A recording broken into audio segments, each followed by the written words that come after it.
먹방 유튜버 쯔양이 자신의 사생활 관련 의혹을 제기한 유튜브 채널 가로세로 연구소를 검찰에 고소한 것으로 전해졌습니다.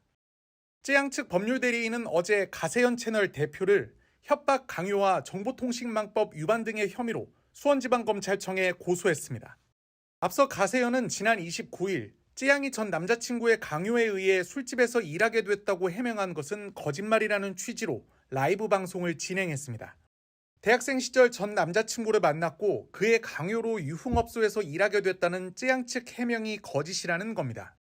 이에 대해 쯔양 측은 가세현 측의 주장은 사실이 아니라며 쯔양과 그 주변인들에 대한 허위사실 유포를 하는 등 도를 넘는 사적 제재를 일삼아 2, 3차 피해가 너무 극심한 상황이라고 밝힌 것으로 전해졌습니다. 또 가세현 대표가 이번 사건의 주요 가해자인 변호사 최모 씨와 공모한 것으로 보이는 점 등을 고려할 때 이들의 가해 행위를 더는 견딜 수 없다며 고소 배경을 설명했습니다.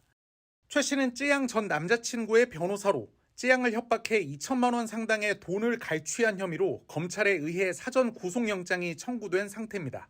이에 대해 가세현 측은 우린 녹취 조작, 인터뷰 조작 이런 거 안 한다며 누가 거짓말을 했는지 검찰 조사에서 다 드러날 것이다. 당당히 조사에 응하겠다고 반박했습니다. 한편 검찰은 구제역 등이 쯔양에게서 돈을 뜯어내는 과정에서 조언한 혐의 등을 받고 있는 유튜버 카라큘라에 대해서도 사전 구속영장을 청구했습니다. 이원석 검찰총장은 수익 창출과 영리 목적으로 혐오를 조장해 명예훼손과 모욕을 가하는 사이버 레카의 악성 콘텐츠 유포와 공갈 등 범행에 엄정 대응하고 범주의 수익을 박탈할 것을 지시한 상태입니다. 유튜브에서 구제역이라는 이름으로 활동 중인 이준희 씨가 구속영장 실질 심사를 받기 전 취재진 앞에 모습을 드러냈습니다. 검찰이 유튜버 주작감별사 정국진 씨와 함께 공갈, 협박, 강요 등 혐의로 구속영장을 청구한 지 사흘 만입니다. 한마디만 해주시죠. 예, 성실히 수사받고 오겠습니다. 이들은 지난해 2월 유튜버 찌양으로 활동 중인 박정원 씨를 협박해 5,500만 원을 받아 나눠 가진 혐의를 받고 있습니다. 그러나 이 씨는 박 씨를 협박한 게 아니라 리스크 컨설팅 용역비 명목으로 돈을 받은 것뿐이라고 주장하며 혐의를 부인하고 있습니다. 분명히 말씀드리겠습니다. 저는 쯔양님에게 공갈 협박을 한 사실이 없습니다. 먼저 저에게 리스크 관리를 대한 용역을 부탁한 것은 쯔양님 측이었고 박 씨 측은 이 씨가 협박을 일삼고 돈을 요구한 것은 사실이라며 비슷한 혐의를 받고 있는 유튜버 카라큘라에 대한 추가 고소도 검토 중입니다. 저희 그 찌양 피해 관련된 부분은 저희는 네. 충분히 소명이 됐고 이제 그거에 대한 판단을 하시고 뭐 정리하시는 과정이 있을 거라.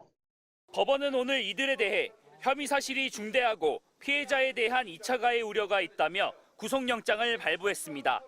또 박 씨의 전 남자친구를 변호하면서 알게 된 박 씨의 과거 사생활 관련 내용을 이 씨에게 전달한 변호사 최모 씨도 수사선상에 올랐습니다.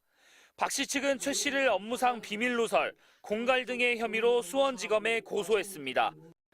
사실 저는 실제로 얼굴을 본 적도 없고 제 변호사로 선임한 적도 없습니다. 다만 최 씨는 현재 이와 관련한 의혹을 부인하고 있습니다. 검찰은 이외에도 비슷한 혐의를 받는 또 다른 유튜버들에 대한 수사를 이어가겠다는 방침입니다. MBC 뉴스 고병찬입니다. 먹방 유튜버 쯔양의 사생활 관련 정보를 유튜버 구제역에게 유출했다는 의혹이 제기된 변호사 A씨가 자신의 블로그에 사과문을 올렸습니다. A 변호사는 이유 막론하고 미안한 생각이라며 낮은 자세로 삶을 살아가려 한다고 밝혔습니다. 그는 이른바 사이버 레카와 연루됐다는 게 지금은 너무 후회된다며 그때는 그들이 나름대로 취재도 하고 공익활동도 하는 줄 알았다. 준 자료로 돈 뜯는 줄은 상상도 못했다고 말했습니다. 앞서 쯔양은 전 연인이자 소속사 대표로부터의 교제폭력 등 들추고 싶지 않았던 사생활을 구제역에게 제보한 인물이 A 변호사라고 주장했는데 이후 파문이 일자 이 같은 글을 올린 것으로 보입니다. 쯔양이 공개한 통화 녹취에 따르면 A 변호사는 통화 당시 자신의 방향제 사업에 대한 쯔양 측의 참여를 강권하며 고기 먹고 좀 뿌려주면 되지 않냐, 자신은 대통령이 될 거다 같은 발언을 했습니다. 이를 두고 A 변호사는 사실과 다른 부분도 많다며 4년간의 일들이 저에 대한 2개의 통화로 여론상의 사실로 확정되는 것 같아 씁쓸함도 있다고 밝혔습니다. A 변호사는 또 쯔양의 정보를 구제역에게 넘긴 행위는 의뢰인, 즉 전 소속사 대표가 결정한 사항이었고 공익성도 일부 있어 비밀 유지 의무 대상이 아니라고 거듭 주장하기도 했습니다. 다만 쯔양 측과의 통화 당시 술에 취해 있었던 부분을 지적받은 데 대해선 충고 감사하다 금주하겠다며 횡설수설했던 거 술 깨고 사과했다고 밝혔습니다. 또 자신은 실정법을 위반한 사실은 없다고 강조했습니다.